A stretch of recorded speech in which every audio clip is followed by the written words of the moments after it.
Hello बच्चों, हम class 4th की एसएसटी का 7 चैप्टर रीड कर रहे थे।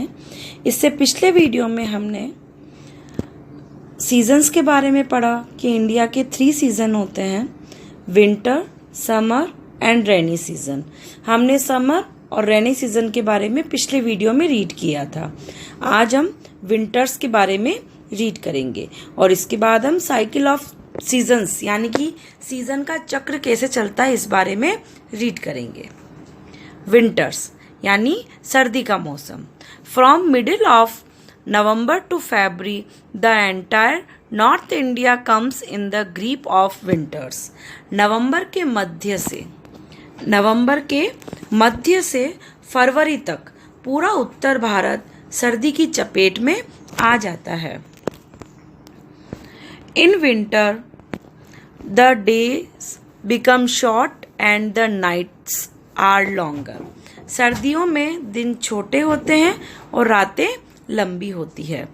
This is the time when the sun's rays do not reach the country directly because of the tilt of the earth.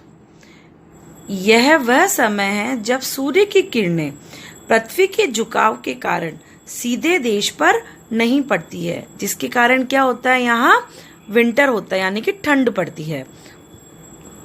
The weather comes very cold. मौसम बहुत ठंडा हो जाता है। Heavy snowfall takes place in the Himalayan region. और हिमालय क्षेत्र में भारी बर्फबारी होती है।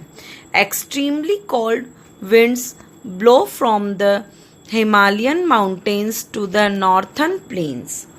हिमालय के पहाड़ों से उत्तरी मैदान तक अत्यधिक ठंडी हवाएं चलती है, यानी कि पहाड़ों से लेकर उत्तरी मैदान तक मौसम कैसा होता है, बहुत ठंडा होता है और ठंडी ठंडी हवाएं चलती है। Cold days and very cold nights are experienced in the entire northern plain. पूरे उत्तरी भारत में ठंड के दिनों और बहुत ठंडे दिन और ठंडी रातों का अनुभव किया जाता है। South India experience very mid winters. दक्षिणी भारत में बहुत हल्की सर्दी होती है। Occasional showers further brings down the temperature. और समसामयिक बौछारें यानी कि कभी कभी ओकेजनल शावर होता है जो कि तापमान को कैसे ले आती है, डाउन ले आती है यानी नीचे ले आती है।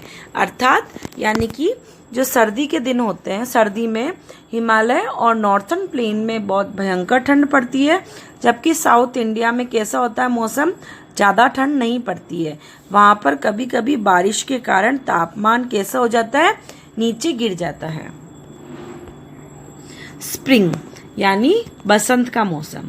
After winters comes the pleasant season of spring.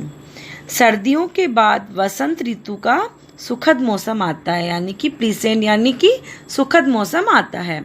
Between the months of February and April we have spring season.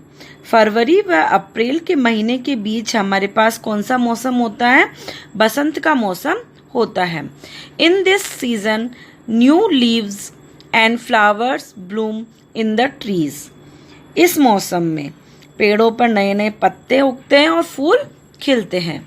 This season has a very pleasant weather so people enjoy outdoor life. इस मौसम में बहुत ही सुहावना मौसम होता है, इसलिए जो यहाँ के जो व्यक्ति है, जो इस टाइम पे जो व्यक्ति है वो क्या करते हैं, डोर लाइफ का आनंद लेते हैं, यानी कि अपने घरों से बाहर निकलते हैं और प्रकृति का आनंद लेते हैं।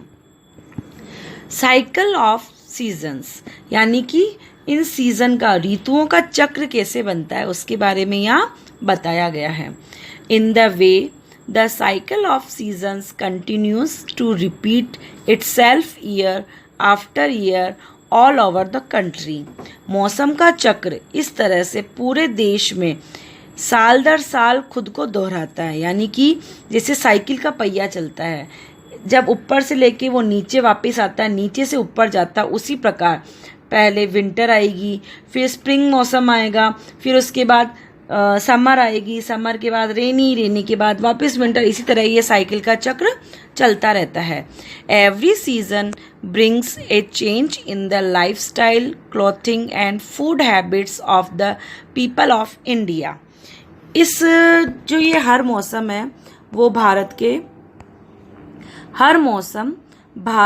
के लोगों की जीवन शैली, कपड़ों और भोजन की आदतों में बदलाव लाता है। यानी कि जब समर का मौसम होएगा तब व्यक्ति कैसे कपड़े पहनना पसंद करेंगे, कॉटन कपड़े पहनना पसंद करेंगे। उसी प्रकार यदि अगर विंटर का मौसम होगा तो व्यक्ति कैसे वो कपड़े पहनना पसंद करेंगे, वूलन कपड़े पहनना पसंद करेंगे। इसी प्रकार जैसे हर सीजन क्या लाता है, व्यक्ति की लाइफ में चेंज लाता है, उसकी लाइफस्टाइल में चेंज लाता है, उसके खाने में चेंज लाता है और उसके कपड़ों में चेंज लाता है। The change is seasons makes our life enjoyable and interesting. जो ऋतुओं का परिवर्तन है ये हमारे जीवन को सुखद और रोचक बनाता है। अब हम पॉल्यूशन के बारे में पढ़ेंगे, यानी प्रदूषण, कि हवा का प्रदूषण कैसा होता है, एयर पॉल्यूशन किस वजह से होता है और उसके क्या क्या कारण हैं। A large number of human activities are causing air pollution. बड़ी मात्रा में जो ह्यूमन एक्टिविटी होती है, यानी कि बड़ी संख्या में मानवीय गतिविधियां वायु प्रदूषण का कारण बन रही है। Pollution from exhaust gases, burning of fossil fuels increase the amount of carbon dioxide in the atmosphere. जो निकलने वाली हम जो गैसें निकालते हैं उनसे प्रदूषण होता है। जीवाश्म ईंधन के जलने से प्रदूषण होता है। जीवाश्म ईंधन होता है, उसके जलने से वातावरण में कार्बन डाइऑक्साइड की मात्रा बढ़ जाती है। There have been climatic changes all over the world, और पूरी दुनिया में जलवायु परिवर्तन होते हैं। The glaciers are melting faster than before and our planet Earth is becoming hotter. Glacier तेजी से पिघल रहे हैं और हमारा ग्रह पृथ्वी से पहले से भी अधिक क्या होती है, गर्मी बढ़ती जा रही है। The pollution makes the atmosphere hot and this causes natural disasters like floods, floods, tsunamis and earthquake. Earthquake यानी भूकंप। प्रदूषण वातावरण को गर्म बनाता है और इससे अनेक प्राकृतिक आपदाएं जैसे बाढ़, सूखा, सुनामी और भूकंप आते हैं। In order to control all this, we must take remedial steps to reduce the levels of pollution. इन सबको नियंत्रित करने के लिए हमें प्रदूषण के स्तर को कम करने के लिए उपचारात्मक कदम उठाने चाहिए। तो यहाँ हमने हमारे इंडिया के इस चैप्टर में हमने इंडिया के क्लाइमेट के बारे में रीड किया कि इंडिया का जो क्लाइमेट है वो कैसा है, बहुत ही गर्म और शुष्क क्लाइमेट है और यहाँ हर जगह पर इसका क्लाइमेट अलग अलग होता है। इसके बाद हमने 3 सीजन्स के बारे में पढ़ा कि इंडिया के 3 सीजन होते हैं, समर, विंटर और रेनी। इनके बारे में हमने डिटेल से रीड किया। इसके बाद हमने साइकिल्स ऑफ सीजन्स के बारे में रीड किया कि जैसे एक साइकिल का पहिया एक के बाद ऊपर नीचे होता रहता है, उसी प्रकार सीजन भी एक के बाद आते रहते हैं। इसके बाद हमने पॉल्यूशन के बारे में पढ़ा जिसमें हमने एयर पॉल्यूशन के बारे में रीड किया कि हमें कि पृथ्वी इतनी गर्म हो रही है जिसके कारण क्या हो रहा है, पॉल्यूशन फैल रहा है पृथ्वी पर और अनेक नेचुरल डिजास्टर यानी प्राकृतिक आपदाएं आती है। तो इन्हें रोकने के लिए हमें उपचारात्मक प्रयास करने चाहिए।